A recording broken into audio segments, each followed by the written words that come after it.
Sexta-feira, como já foi dito, iniciamos as nossas conferências com uma live. Ontem, quem estava aqui ontem à noite? Levante a mão para que eu tenha uma ideia aqui. Uma boa parte, ótimo. Hoje nós vamos continuar o que começamos ontem à noite e hoje à noite terminamos. Então teremos 3 sessões aqui com o pastor Fernando Angelim. O pastor Fernando Angelim é ministro da Igreja Batista Reformada de Belém, graduado em Comunicação Social pela Universidade da Amazônia, graduado em Teologia pela Escola Teológica Charles Spurgeon e também pós-graduado em Pregação Expositiva pela Faculdade Equatorial, e agora ele é mestrando em Estudos Teológicos pelo Centro Presbiteriano Andrew Jumper. Tive o prazer de acompanhar um curso de noivo e depois casá-los. Queria chamar o pastor Fernando aqui à frente, um amigo muito querido, sua esposa Alana está aqui, que ela ficasse de pé por um segundo, para que a igreja conhecesse. Obrigado. Alana está esperando o bebê, aí pode sentar. E é uma alegria nós recebermos o pastor Fernando Angelim, que já esteve em outras ocasiões aqui conosco, e sempre atende os nossos convites para estar. Lembro do nosso acampamento com os adolescentes, um acampamento muito abençoado. O pastor esteve ministrando ali e foi uma bênção. Me permita colocá-lo no altar do Senhor. Pai querido, que as palavras da boca do teu filho e o meditar do seu coração sejam agradáveis a ti, rocha nossa e redentor nosso. O povo de Deus apoiando diz: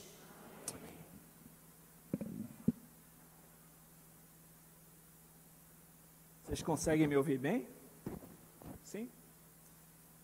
Bom dia a todos, a graça e a paz do nosso Senhor Jesus Cristo.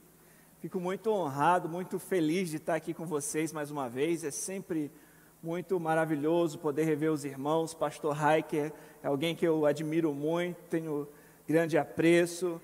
O André é um grande amigo, e rever todos os irmãos que tenho conhecido aqui. Na sexta-feira nós começamos a trabalhar, que o tema da nossa conferência, que é Teologia Bíblica de Adão a Cristo.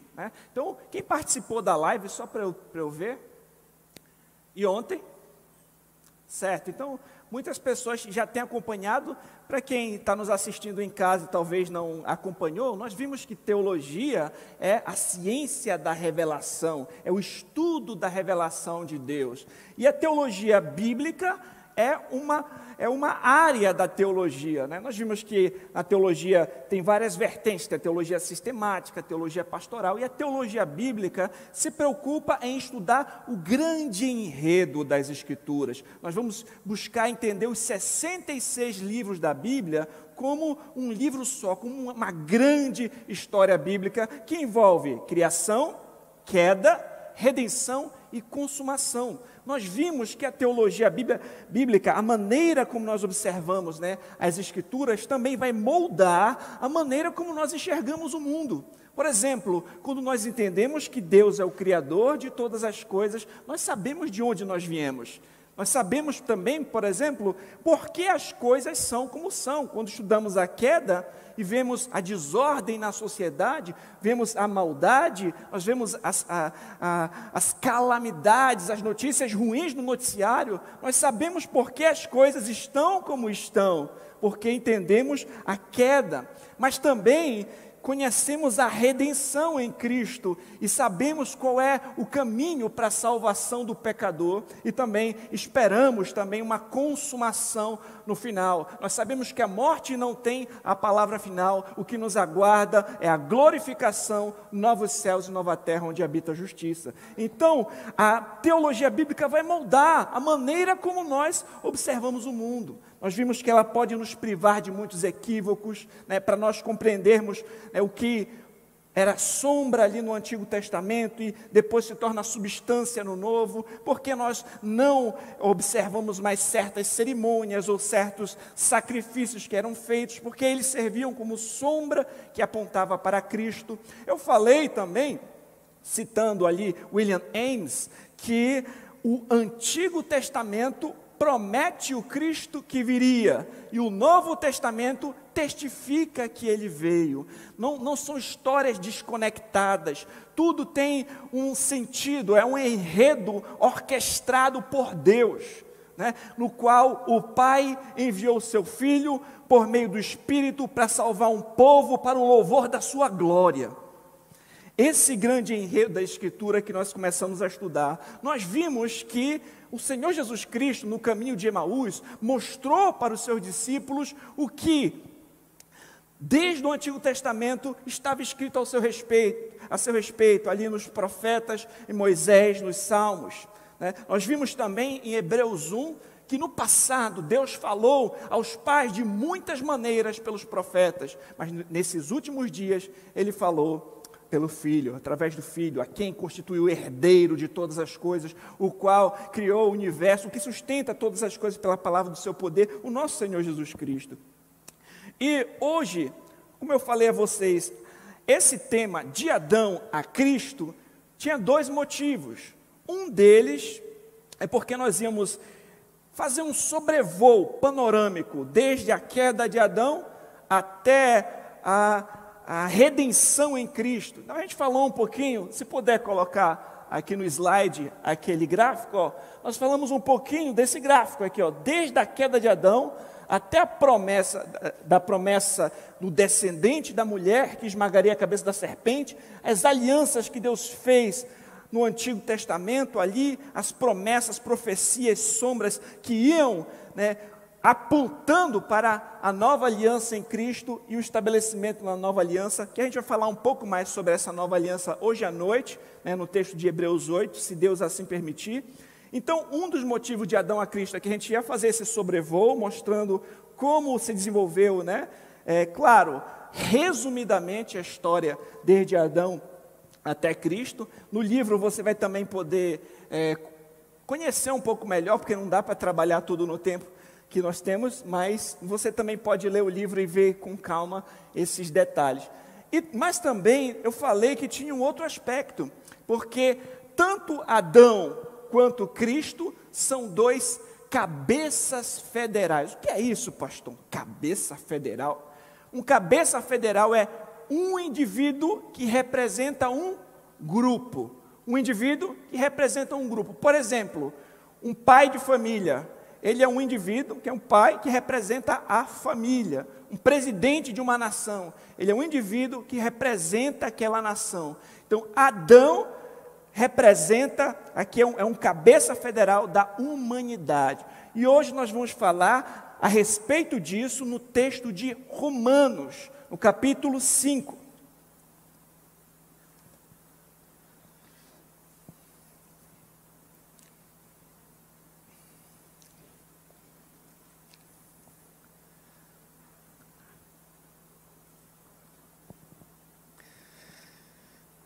Romanos 5, do 12 ao 21.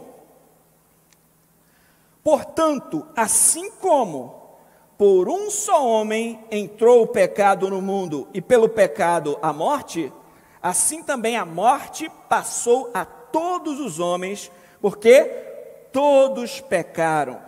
Porque até o regime da lei havia pecado no mundo, mas o pecado não é levado em conta quando não há lei. Entretanto, reinou a morte desde Adão até Moisés, mesmo sobre aqueles que não pecaram, à semelhança da transgressão de Adão, o qual prefigurava aquele que havia de vir. Todavia, não é assim o dom gratuito como a ofensa. Porque, se pela ofensa de um só morreram muitos, muito mais a graça de Deus e o dom pela graça de um só homem, Jesus Cristo, foram abundantes sobre muitos. O dom, entretanto, não é como no caso em que somente um pecou, porque o julgamento derivou de uma só ofensa para a condenação, mas a graça transcorre de muitas ofensas para a justificação. Se pela ofensa de um e por meio de um só reinou a morte, muito mais os que receberam a abundância da graça e o dom da justiça reinarão em vida por meio de um só, a saber, Jesus Cristo. Pois, assim como por uma só ofensa veio o juízo sobre todos os homens para a condenação, assim também, por um só ato de justiça, veio a graça sobre todos os homens para a justificação que dá a vida. Porque, como pela desobediência de um só homem, muitos se tornaram pecadores, assim também, por meio da obediência de um só, muitos se tornarão justos. Sobreveio a lei para que avultasse a ofensa, mas onde o pecado superabundou, onde abundou o pecado, superabundou a graça, a fim de que, como o pecado reinou pela morte, assim também reinasse a graça pela justiça para a vida eterna, mediante Jesus Cristo, nosso Senhor. Eu queria convidar os irmãos a nós fazermos mais uma oração. Santo Deus, estamos diante da Tua santa palavra, que é lâmpada para os nossos pés, que é luz para o nosso caminhar.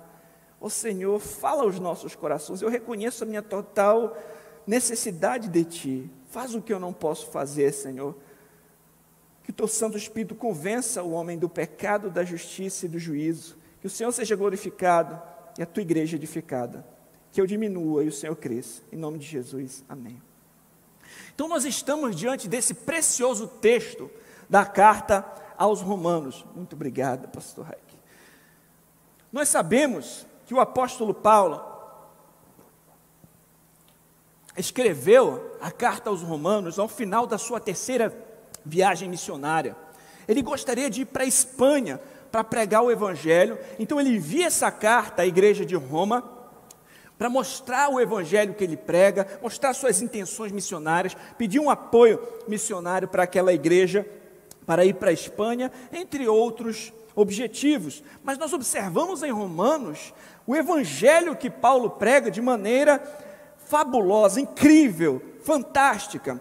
Nós vamos observar desde o capítulo 1, que ele vai mostrar, né, que a ira de Deus se revela do céu por conta de toda a impiedade e perversão dos homens. Ele vai mostrar que aqueles gentios que conhecem a revelação geral de Deus e ainda assim desprezam o Senhor, pecaram contra Deus, né? Porque só de nós contemplarmos a criação, nos é revelado o Criador. Mas no capítulo 2, ele vai mostrar que até mesmo os judeus, a quem foi dado a lei, os oráculos do Senhor, foram mostrados a eles, né, a palavra do Senhor, eles tiveram conhecimento, ainda assim eles também pecaram contra Deus. Gentios pecaram contra Deus, judeus também pecaram contra Deus. No capítulo 3 ele vai dizer, todos pecaram e carecem da glória de Deus, né? Então a gente fica numa situação, caramba, é como aquele cara que vai no médico e o médico diz assim, olha, a sua situação aqui está terrível, está de morrer, não tem o que eu possa fazer por você. Nossa, judeus pecaram, gentios pecaram, todos pecaram, e agora? Aí quando você está indo embora, o médico vai dizer assim, mas, aí essa é a boa notícia, né? Mas Deus prova o seu amor para conosco, pelo fato de que Cristo Jesus morreu por nós, sendo nós ainda pecadores, né? Que evangelho glorioso. Ele vai falar sobre a justificação pela fé, como nós somos justificados pela fé em Cristo, não há outro caminho para a salvação. Ele mostra no capítulo 4 que até mesmo os antigos, Abraão, creu em Deus e isso lhe foi imputado por justiça, né? No capítulo 5 vai dizer, justificados, pois, mediante a fé, temos paz com Deus por meio do nosso Senhor Jesus Cristo. Então, nesse contexto de ensinar justificação pela fé, ele vai mostrar por que as coisas são como são. Por que o pecado afetou tanto assim, né? Todos, né, de maneira universal. Por que as coisas são como são? Como eu falei, quando nós observamos a queda, nós entendemos por que há tanta maldade, porque nós vemos no noticiário notícias tão terríveis. Por que as coisas são desse jeito? Então ele vai mostrar, falando a respeito desse representante, desse cabeça federal, esse primeiro Adão. Aqui dos versículos iniciais, nós vamos observar isso. Aqui do versículo 12 ao 14, ele vai dizer o seguinte, Portanto, assim como por um só homem, fica implícito que esse um só homem, quem é? Adão, o primeiro Adão. Por um só homem entrou o pecado no mundo. Quando você vai observar, né, na sua casa, Gênesis 2, do 15 ao 17, Gênesis 3, 22, Gênesis 3, 3, Gênesis 3, 17, Oséias 6, 7, eu não vou ter tempo de abrir todos esses versículos, mas ele vai falar a respeito daquele acordo que tinha sido feito com Adão, daquele pacto de obras que eu citei, que se ele obedecesse, ele viveria, se ele obedecesse, poderia comer da árvore da vida, viver eternamente, mas se ele desobedecesse, ele morreria. O salário do pecado é a morte, certo? E como Adão era o representante da humanidade, o seu pecado afetaria toda a sua descendência. E o que é o pecado?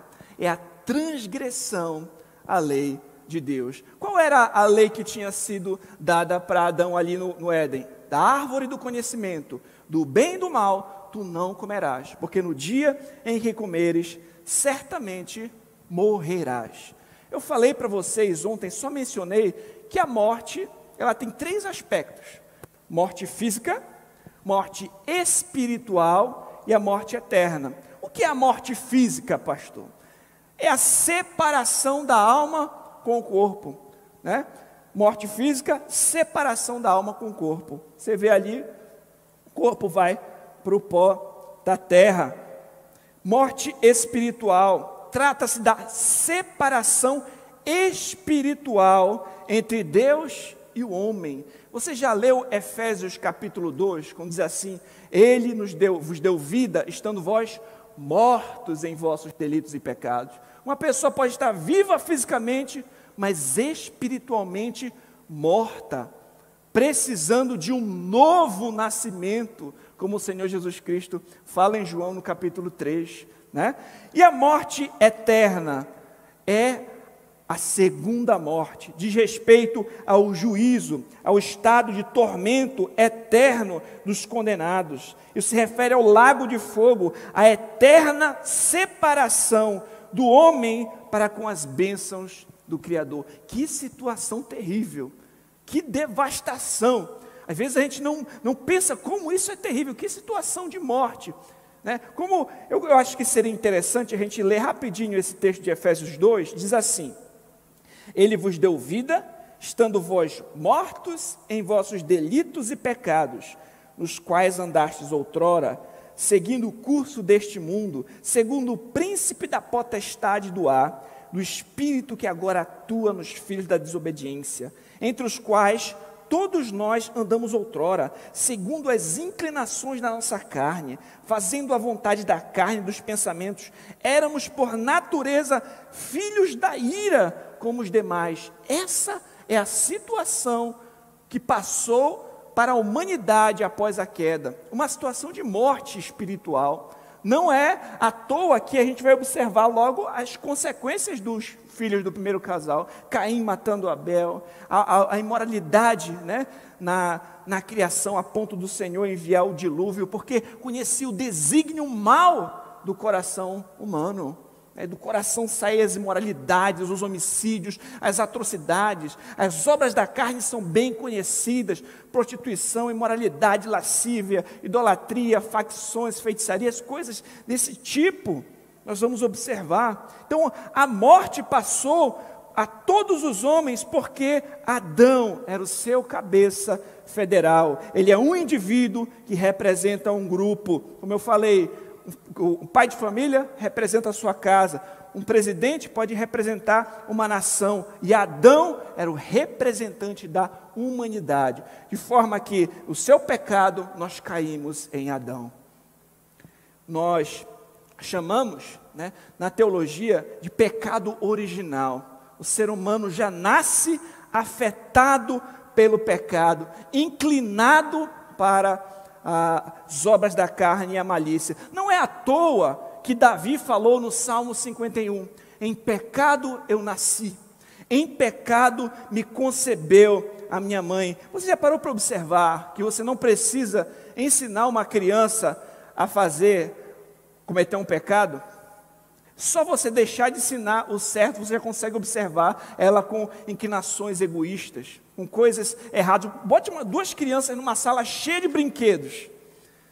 É possível que aconteça isso. Tá lá, um monte de brinquedos, Lego, carrinho, um monte de brinquedos. Você pega um brinquedo e deixa na mão de uma criança. Pode ser que a outra criança, ao invés de pegar qualquer outro brinquedo, ela quer aquele que está na mão do outro, mostrando ali as suas inclinações egoístas, né? Porque o pecado afetou toda a humanidade, porque todos pecaram. Não é difícil nós notarmos isso nos seres humanos. E aí ele faz uma digressão, ele diz assim, porque até o regime da lei havia pecado no mundo, mas o pecado não é levado em conta quando não há lei, né? Então Paulo possivelmente aqui faz uma digressão em sua argumentação para responder uma possível objeção. As pessoas poderiam falar, né, que não seriam responsabilizadas pelos seus pecados se não transgredissem a lei, né, de Moisés, porque o pecado é transgressão da lei. Alguém poderia questionar, mas esse período aqui, entre Adão, depois da queda de Adão, até Moisés, não tinha a lei impressa, né? Não matarás. Não tinha ali as duas tábuas da lei, toda aquela lei que nós encontramos em Moisés. E aí? Mas é importante nós observarmos que Paulo, ele já tinha inclusive falado no capítulo 2, que os gentios que pecaram sem a lei, eles pecaram contra a sua própria consciência. Eles tinham a revelação de Deus, mas tinham a consciência colocada por Deus, e quando eles as transgrediam, eles já estavam pecando. Então, mesmo nesse período, essas pessoas afetadas por Adão, pelo pecado de Adão, já cometiam pecados, né? Já transgrediam a lei de Deus, por assim dizer. Alguns exemplos, você vai observar, por exemplo, como eu falei, Caim matou Abel, né? Mesmo que ele não conhecesse o mandamento, não matarás, quando ele cometeu esse ato, ele estava transgredindo a sua própria consciência, pecando contra Deus. O povo que morreu no dilúvio, ou o povo de Sodoma e Gomorra, que também pereceu, né?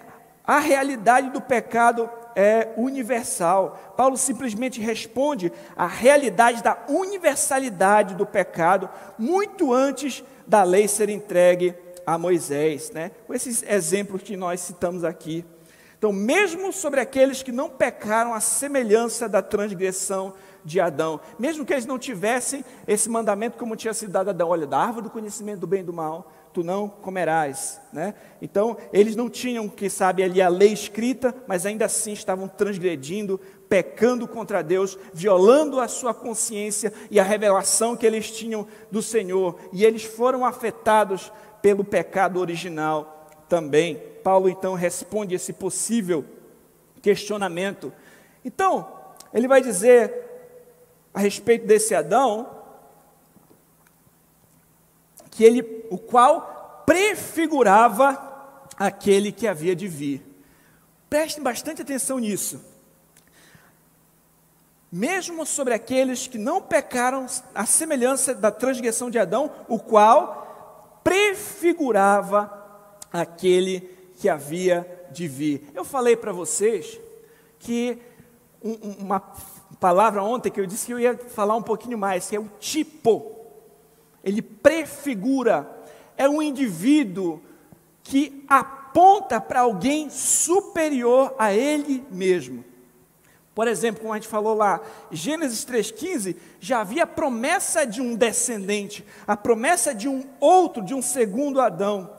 Esse Adão apontava para alguém superior a ele mesmo. Eu trouxe para vocês uma definição do que é um tipo.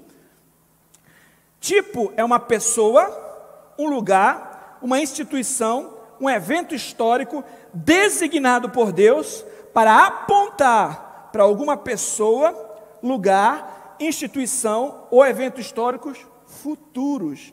Por exemplo, o sistema sacrificial no Antigo Testamento, né? Então, um animal era sacrificado e aquilo ali apontava para um sacrifício superior. Tanto que João Batista fala para Jesus: eis o Cordeiro de Deus que tira o pecado do mundo. Existem vários tipos que você vai observar nas Escrituras. Por exemplo, em Hebreus nós vemos que Melquisedeque, que era rei e sacerdote de Salém, é um tipo de Cristo. No João, no capítulo 6, nós vamos ver que o maná, que era o pão que desceu do céu, alimentou o povo no deserto. Jesus vai dizer, olha, eu sou o pão da vida. Então aquele pão que desceu do céu apontava para um pão superior. Nós vemos que assim como a serpente foi levantada no deserto, quando o povo foi picado por serpente, Moisés orou a Deus, ele erigiu uma serpente de bronze, e o povo que estava ferido, de ter sido picado pela serpente, quando olhava para aquela serpente de bronze, era curado das suas enfermidades. Isso prefigurava algo superior, porque assim como a serpente foi erigida no deserto, o Filho do Homem foi levantado, para que todo aquele que nele crê não pereça, mas tenha vida eterna. Está dando para entender o que é um tipo? Tipo é um evento, um personagem, uma circunstância ali que aponta para algo superior que virá no futuro. A gente vai observar outros sinais e tipos no Antigo Testamento que a gente vê no Novo Testamento apontando, revelando. Por exemplo, assim como esteve Jonas 3 dias e 3 noites no ventre do peixe, o Filho do Homem foi morto, sepultado e ao terceiro dia ressuscitou. E aqui o texto está dizendo que Adão prefigurava alguém que viria, aquele que viria. Então Adão era um tipo nesse sentido. Então o tipo, aquilo para que o tipo aponta sempre é maior do que o tipo, Como a gente viu, por exemplo, o sangue de touros e bodes é menor do que o sangue de Cristo. Eles não purificavam, não resolviam o problema de pecados. O sangue de Cristo, de uma vez por toda, resolve. E terceiro, os tipos são, ao mesmo tempo, semelhantes e diferentes dos seus antítipos. O que é o antítipo? É aquilo para onde o tipo prefigura, aquilo para onde o tipo aponta. Então ele fala aqui que, de alguma forma, Adão era um representante, um homem que cometeu um ato que afetou muitos. Ele prefigurava um outro. Esse outro é Cristo, o segundo Adão, que através de um ato afetaria muitos, representaria muitos. Ficou claro até aqui? Então a gente falou do primeiro Adão, certo? Agora vamos falar do segundo Adão, Vamos observar, aqui aprendemos que todos os seres humanos foram afetados pela queda do seu primeiro pai, seu cabeça federal, Adão. Todos nasceram inclinados para o mal, mortos espiritualmente, necessitados de salvação, e não há nada que um ser humano faça por si mesmo para se purificar do pecado. Todos precisam de um Salvador, todos precisam de um outro representante, todos precisam de um Messias, todos precisam de um segundo Adão. E é sobre esse que a gente vai observar agora, no versículo 15 e 16. Diz assim: todavia, não é assim o dom gratuito como a ofensa. Se pela ofensa de um só homem morreram muitos, muito mais a graça de Deus e o dom pela graça de um só homem, Jesus Cristo. Louvado seja Deus. Jesus Cristo é o Filho de Deus, Ele é o Verbo que se fez carne. Trouxe uma frase que diz assim: mas com relação à obra de Deus em Cristo, para os filhos de Deus, esse mal, o pecado e a morte, foi mais que cancelado. Para eles, a graça de Deus e seu dom da salvação transformaram a morte em seu próprio oposto. A morte, para os cristãos, veio a ser lucro. Então, um só homem cometeu um ato de justiça e ele justificou a muitos. O que é mais fácil? Você começar um incêndio ou você apagar? É muito mais fácil começar, Ali com uma fagulhinha de fogo numa floresta seca, toca fogo em tudo. Agora, para apagar, meu amigo, é difícil. O que é mais fácil? Matar ou ressuscitar? É muito mais fácil matar. Então, o que Adão fez foi terrível. Trouxe toda essa situação, mas o que Cristo faz é muito glorioso. o Verbo se fez carne, o Filho de Deus veio ao mundo, viveu uma vida perfeita, cumpriu todas as exigências divinas para resgatar o seu povo, a sua igreja. Ele morreu na cruz do Calvário para pagar pelo preço por todos os nossos pecados, passado, presente e futuro, de maneira que nenhuma condenação há para aqueles que estão em Cristo. Louvado seja Deus. Ele nos tira da morte para a vida.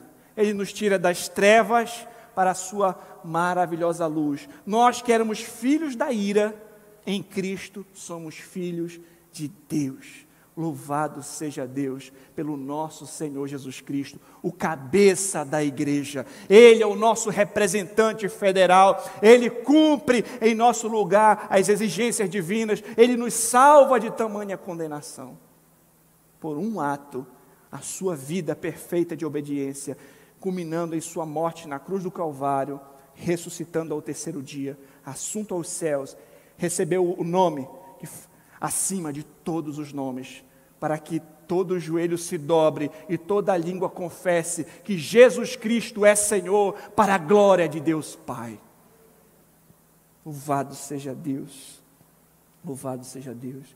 Em 1 Coríntios nós vemos essa relação, 1 Coríntios 15, 22, porque assim como em Adão todos morrem, assim também todos serão vivificados em Cristo.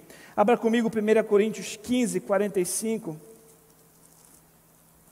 Diz assim, 1 Coríntios 15, 45. Pois assim está escrito: o primeiro homem, Adão, foi feito alma vivente. O último Adão, porém, é espírito vivificante. O último Adão.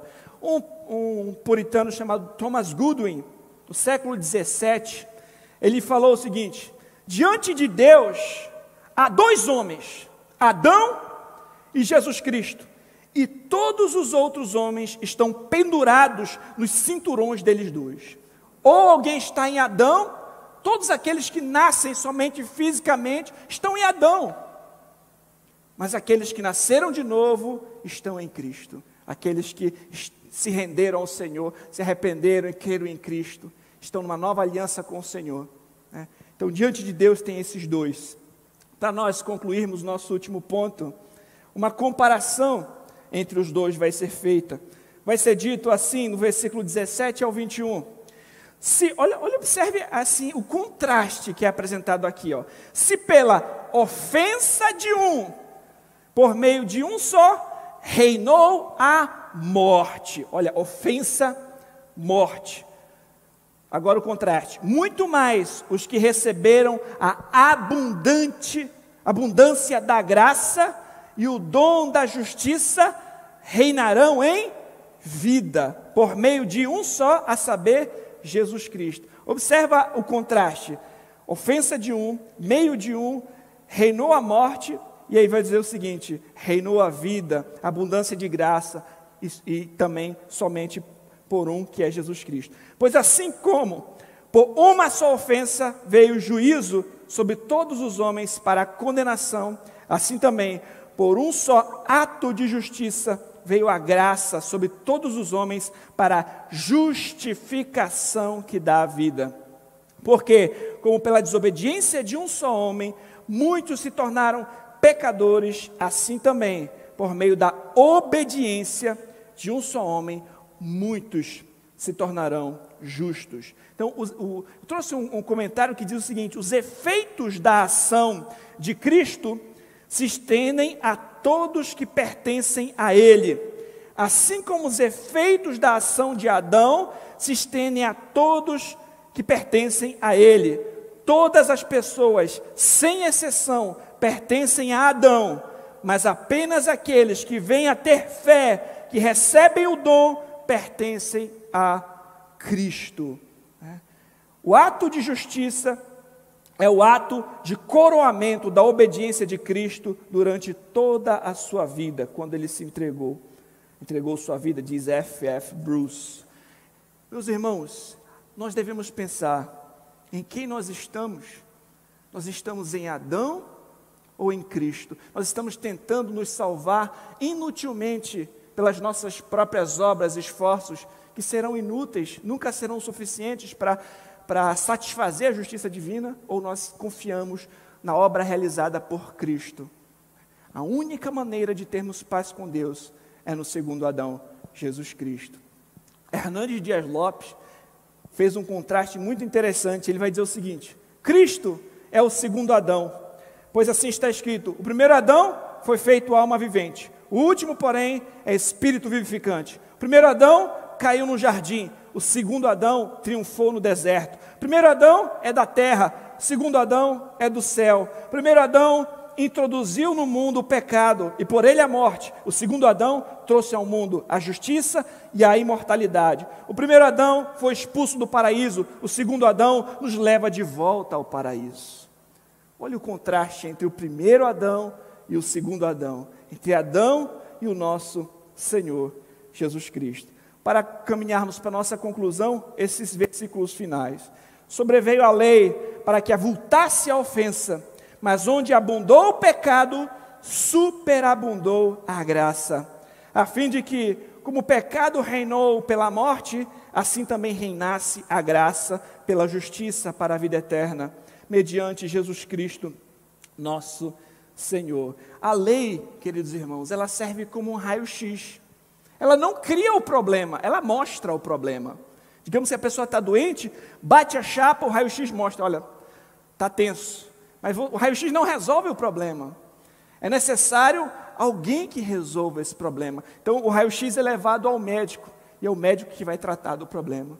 Da mesma forma, a lei ela serve de aio para nos conduzir a Cristo. Ela mostra o problema e é Cristo quem resolve o problema. É Ele quem nos salva. Jesus Cristo, meus irmãos, é o cabeça da igreja. Não há salvação em nenhum outro, porque abaixo do céu não existe nenhum outro nome dado aos homens pelo qual importa que sejamos salvos, diz Atos 2. Porque pela graça sois salvos, mediante a fé. Isso não vem de nós, não vem de vós, é dom de Deus, não de obra para que ninguém se glorie, pois somos feitura dele, criados em Cristo Jesus, para as boas obras, as quais Deus de antemão preparou para que andássemos nelas. Só existem duas condições para os seres humanos: ou estão em Adão, nasceram fisicamente, inutilmente buscam se salvar a si mesmo, caminhando para a morte, ou estão em Cristo, ou nasceram de novo, foram regenerados, salvos por sua graça, justificados diante de Deus e caminham para novos céus e nova terra. Em que situação você se encontra hoje? Você já se rendeu a Cristo? Você já nasceu de novo? Examine a sua vida. Examine a sua vida. Você que me escuta em casa também, reflita. Você está em Adão ou você está em Cristo? Somente em Cristo há salvação. Um detalhe aqui importante, meus irmãos. Para o apóstolo Paulo, Adão não era um mito. Adão não era um personagem inventado. Ele era um personagem histórico. Ele faz a comparação de Adão com Cristo. É muito perigoso nós tentarmos transformar em parábola os primeiros capítulos da Bíblia, né? A teologia paulina não faz isso. Que nós possamos refletir a respeito da tão grandiosa salvação que temos em Cristo e a sua maravilhosa obra redentora. Vocês lembram quando eu falei na live? Quando a gente vai estudando a respeito do que o Senhor fez por nós, né? A gente vai ver, por exemplo, quando Paulo fala em Romanos 11, a gente vai ver a profundidade da grandeza, da sabedoria, do conhecimento de Deus. Quão insondáveis são os seus juízos, inescrutáveis os seus caminhos. A gente vai adorar a Deus diante de tão grande salvação, então diante de tão maravilhosa graça que foi demonstrada e concedida a nós. Nós devemos viver para a sua glória. Nós devemos anunciar esse evangelho a outros, proclamar que conhecemos o caminho de salvação, que é Jesus Cristo, o Senhor. Vamos viver para a glória de Deus. Esse conhecimento da salvação deve nos levar a duas coisas: a adoração e ação. Adorar a Deus pela grandeza da sua salvação e ação, viver uma vida para a sua glória. Nós obedecemos por amor daquele que nos amou primeiro. Vivamos para a glória de Deus. Busquemos cultivar relacionamento com Deus, observar os seus mandamentos por amor. E para concluir, gostaria de ler frase de Charles Spurgeon. Ele diz o seguinte: a justiça de Adão seria nossa, desde que ele a mantivesse, e o pecado dele tornou-se nosso no momento que ele pecou. Da mesma forma, tudo que o segundo Adão é, ou tudo que ele faz, nos pertence, visto que ele é o nosso representante. Em uma outra parte ele vai dizer o seguinte: Jesus é o cabeça de seus eleitos. Em Adão, cada herdeiro de carne e sangue tem um interesse pessoal, porque ele é o cabeça da aliança e o representante da raça, considerada sob a lei das obras. Sob a lei da graça, toda a alma redimida está em união com o Senhor, visto que ele é o segundo Adão, o fiador e substituto dos eleitos na nova aliança de amor. Charles Spurgeon. Você encontra-se em Adão ou em Cristo? Eu te convoco agora, se você reconhece que ainda não é um cristão, arrependa-se dos seus pecados, creia em Cristo e grande salvação te espera. Vá ao Senhor em oração e clama: Senhor, salva-me, muda, tira esse coração de pedra, me dá um coração de carne, salva-me. Vá até o Senhor e grande perdão e salvação em Cristo te espera. Só há salvação no segundo Adão, Jesus Cristo. É o caminho, a verdade e a vida. E ninguém vem ao Pai, senão por meio dele. Vamos ao Senhor em oração. Santo Deus e Pai, te agradecemos, Senhor, pela Tua palavra, que é lâmpada para os nossos pés, que é luz para o nosso caminhar. Senhor, que possamos cada dia mais nos deleitar nas Tuas preciosas verdades, nesse Evangelho, Senhor, tão maravilhoso, de que em Cristo temos perdão, de que num ato de justiça nós temos justificação, temos vida eterna, que o Senhor nos tirou da morte para a vida, das trevas para a luz. O Senhor nos fez Teus filhos, que vivamos para a Tua glória, que venhamos viver, Senhor, para Te seguir, Te amar e caminhar para a cidade celestial. Em nome de Jesus, amém.